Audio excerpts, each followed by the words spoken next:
All right, Morgan, are you ready for a little I'm ready. segment we have not done this year? The return of DMZ. This is where we go over NBA rumors because it's that time. The NBA trade deadline's coming, and that means rumors left and right. It started with Jake Fisher saying, could the Kings be moving Herter, Barnes, and Mitchell? Well, that's the buzz that the Kings would be interested in moving those players. They do not want to move Keegan Murray, and quite frankly, won't move Keegan Murray according to reports. Cool.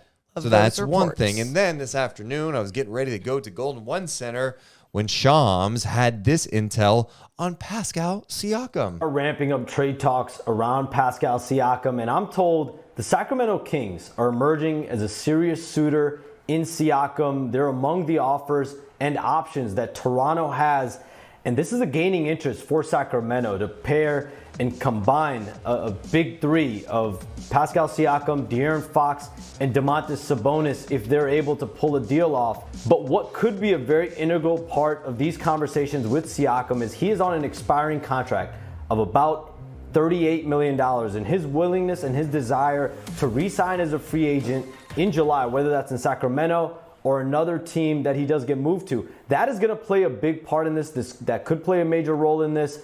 For if that team that's trying to get him is going to want to check into whether he will re-sign as a free agent. And if not, that could also dissuade some teams.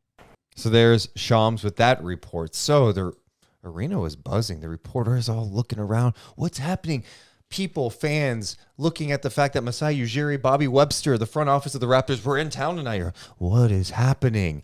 So that was posted in the afternoon. But by 6:10, there was an update from Shams, who reported the Sacramento Kings are deciding to pull out of the Pascal Siakam talks. Things can be fluid, but Kings-Raptors talks are now over. That's the very latest. I think we all expect the Kings to be active around the trade deadline. And this time of year, the rumors come out left and right. And you're left with going, what do you believe? Where is this coming from? We do this every year. Every year. There's a lot of agendas this time of year. Mm-hmm. Who's leaking this stuff? Is it agents?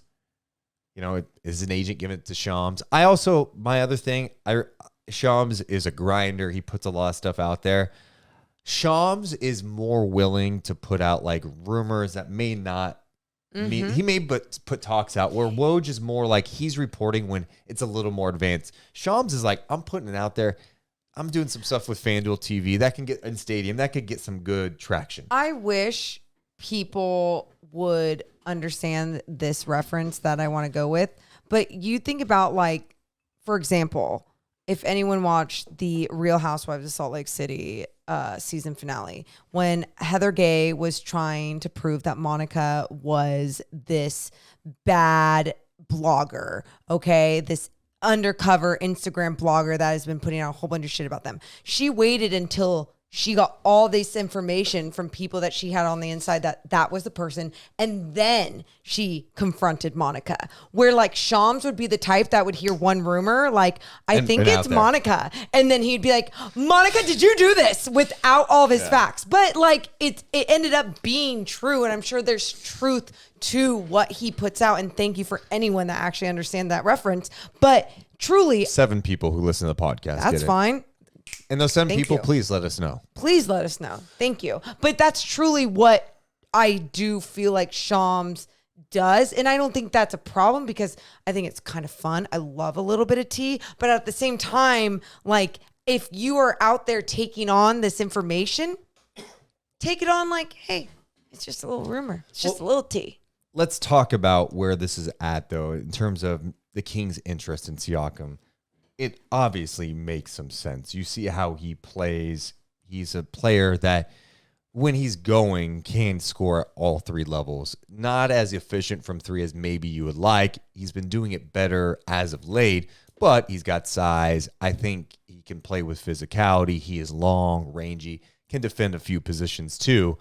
He's a pretty talented player. The challenge is he's in the final year of his contract. Yep. He makes $38 million. So if you're trading for him, what are you giving up? and you have to match the contracts, right? So you play with the trade checker, and you see some of the options, and you try to figure out, okay, what would the Raptors want? I think the Raptors are to the point where if they're moving Siakam, they just want to get something of value back. They don't want him to just walk. The challenge with that is, what do teams want to give up if they're not getting assurances from Pascal Siakam that he will re-sign with them? And I think with these talks, maybe pure speculation, Siakam's like, I'm not agreeing to sign with Sacramento. Yeah. I don't even know if I want to go to Sacramento. Sure. I mean, also thinking about from his perspective, I think Sacramento is a desirable spot for some players, but I could see a world where Siakam looks in the mirror and he's like, I've been an all-star, an all-NBA player. I'm at the same level as Sabonis and Fox. I'm going to go there knowing that Sabonis has the ball a lot, that Fox has the ball a lot. No.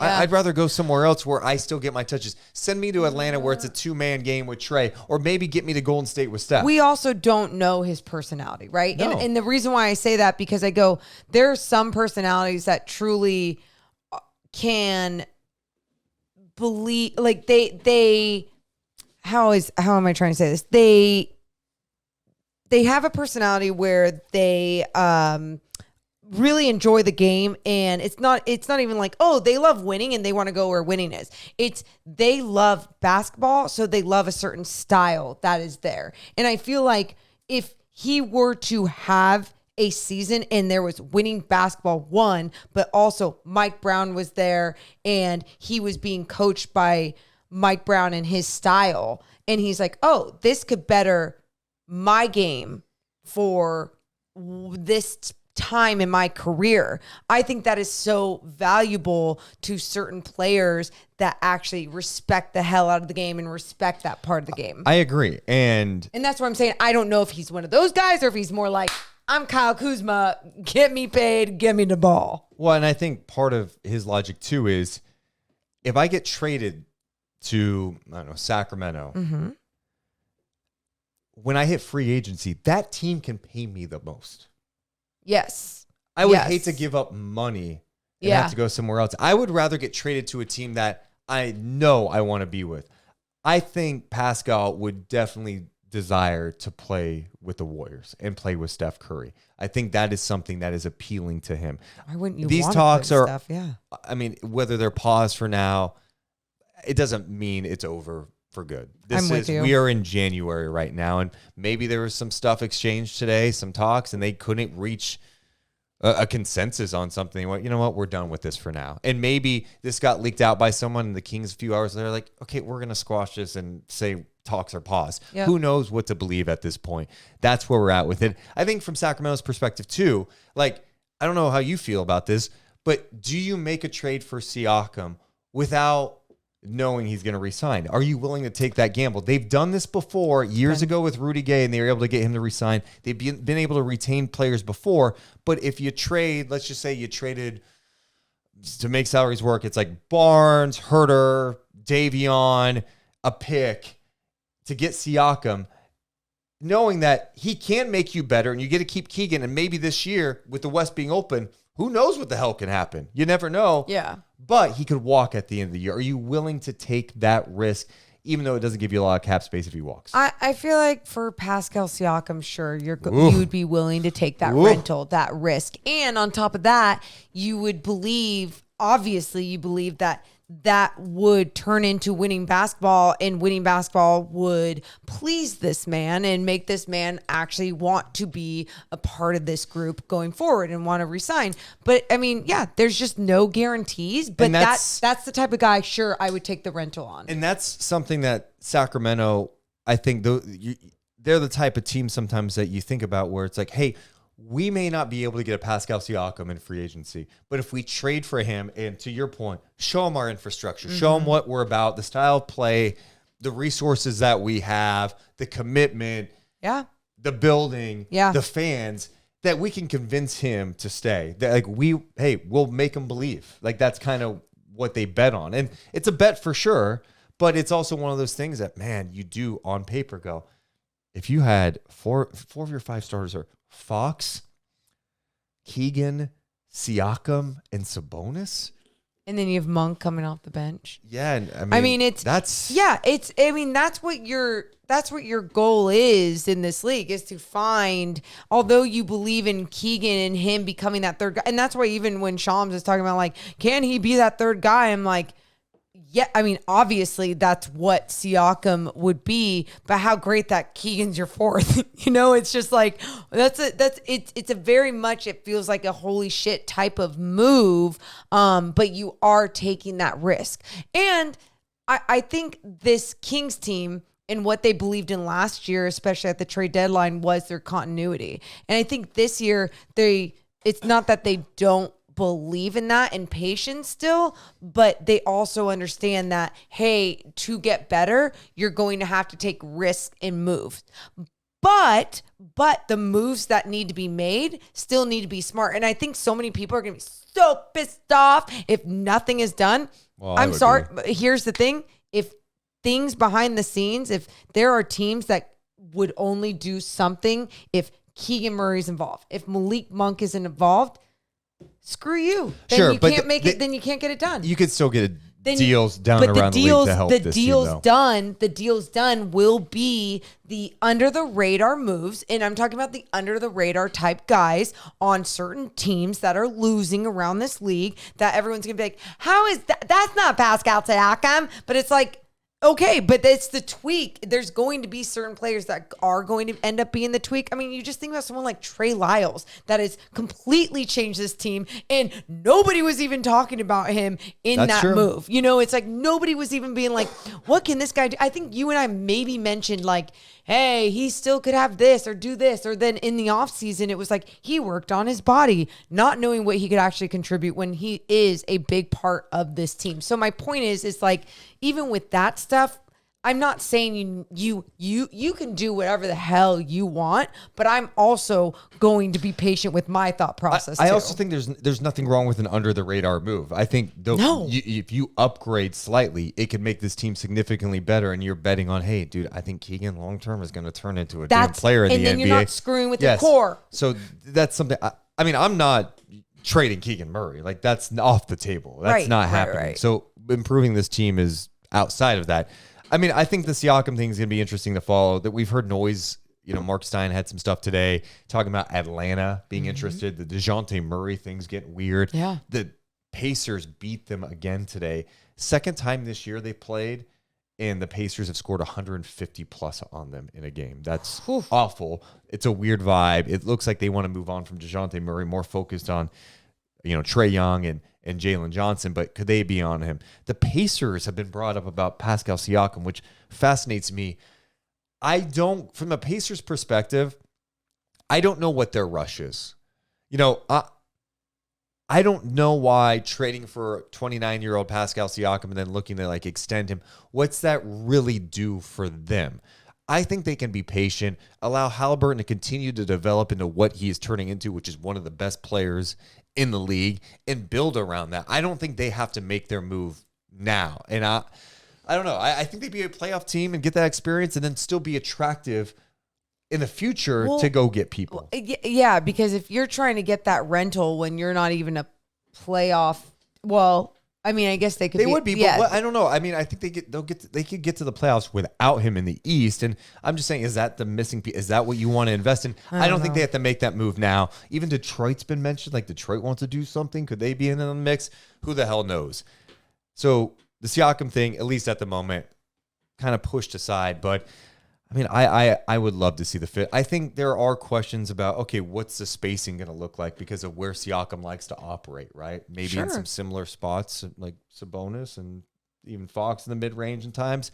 But I also think he has the ability to do different things out there, and you can use him differently. I mean, it just gives you another guy that can go out and get a bucket as well. That's it. That's it. Not only he can get to the line. He can do things on both ends of the floor. And that is not only what Mike Brown would want to add in his rotation, that is what anyone around this league would want to add. It's mostly just knowing that he is a rental unless you can convince him to sign. resign. And the other name to watch that I think there's a lot of smoke around this name too is Kyle Kuzma for a few reasons. Yeah. One, the Kings and Monty McNair literally thought they had a deal done with him when he was with the Lakers. Remember what happened instead? Russell Westbrook got traded to the Lakers, and that squashed the Kings deal with the LA Lakers. It would have gotten Montrezl Harrell at the time. Kuzma, at one point, it sounded like KCP maybe in it. I don't know if that was actually accurate, but Kuzma thought he was coming to Sacramento. Like Montrezl Harrell was on the phone trying to ask Rico Hines, an old Kings assistant, where he should live because they thought they were going to Sacramento. So there's obviously interest in Kuzma. And then this offseason, I think there was interest in him. He likes to re-sign with the Washington Wizards. And his deal, a little more appealing. One, he's under contract for a few more years, right? And the deal goes down each and every year. He's got the size. He's not as good of a player as Pascal Siakam, but he could help the Kings too. I just don't know what Washington's really trying to do and what they would have interest in from the Sacramento Kings. I mean, I have no idea what Washington's trying to accomplish. I don't even know what they're trying to accomplish with the pieces that they do have. So it's like, I get it if that was the direction that they went in, especially if they could make it done easily, and especially because the interest and the intrigue has been there for quite some time. But is Kyle Kuzma also somebody that you think Mike Brown could coach up the right way, that would buy in and not want out 2 years from now? You know what I mean? That's a question about some of these names I'm talking about in general. Pascal Siakam, Kuzma. I know Zach LaVine was thrown in there. I just don't think the Kings front office is actually interested in LaVine, and maybe I'm dead wrong, but I just don't feel like that's the case. And KO says Kuz is empty stats, and here's what I tell you. You put him around pieces where he is not the guy, but he's one of the core guys. It goes to being like, okay, maybe that could elevate his game to another level, but maybe not. Yeah, and I'm not concerned about stats when it comes to Kyle Kuzma. I want to know buy-in. Is he going to run the floor? Is he going to be a lob threat? Is he going to be cool with some nights if he's not scoring 20 a night and he's scoring 12? Is he going to go out there and compete defensively and show he can be productive without the scoring out there? Yeah. So that's with any player you're acquiring, is you want the buy-in. That's why, I'm interested in DeRozan, man. Caruso, maybe Patrick. I'm a lot of Bulls guys. I mean, and I agree with all these players, but I'm waiting for rumors. I'm waiting. When I say rumors, I'm waiting for like rumblings around those guys before I'm like, oh, of course. I can name 100 guys that I want around the league, but are there rumblings around these guys? If I were the Kings too, and in the Raptors talks, I would be trying to get Dennis Schroeder. Okay. I mean, you think about bringing him off the bench? Yeah, that would be great. Kind of fun with him and Monk. And he has a little bit of... He's got a little dog in him. Uh-huh. Yeah. I like it. And he's been on enough teams. Yeah. I mean, I know he's kind of complicated at times, but he's also been on some good teams. I agree. I dig him.